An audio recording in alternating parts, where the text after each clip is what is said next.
wannan wata Ramadana tana ba ta wahala. Ba wannan ma ai. Sai ta sharo wannan takosi, ta shabuta yau ta kai ku. Amma azumi ba ta wahala ba o. Na rance da Allah. Wallahi wa inna ilaihi raji'un. Karhe biyar. Hai. Wai ranar nan yau za ta faɗi kuwa?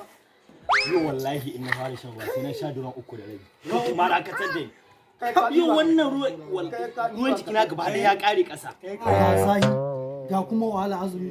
A ce kuma wannan ladan na goma azumi da suka yake ni ne. Kai.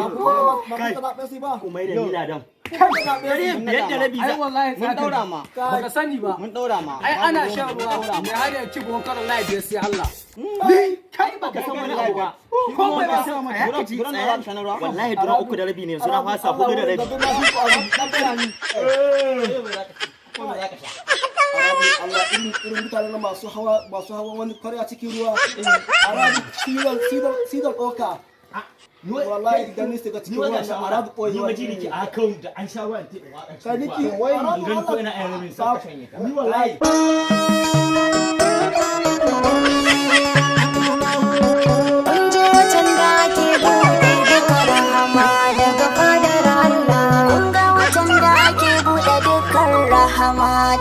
Wani wannan mata doka fa.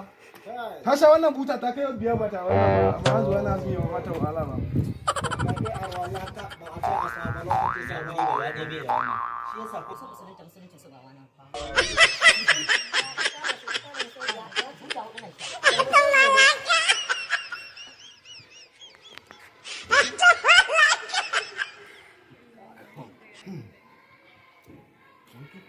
to har nan ga ruwa yake sha dai ka zo gaban masu azumi kana shan ruwa ba ka kunya ne kai kasan kwa kake yi wallahi zaka ba kasan ga yanzu an ga mana kuma ne nan arewa ne gaban masu azumi ka zo kana shan ruwa za ta ci ban ma nawa Allah da ina rufani da na tashi kina kira wannan ruwa ta sha to sai ta ma sha wannan gaba ki tabbatar da wannan azumi tana shi ne kawai don saboda al'ada ta ce ta shiga wannan azumi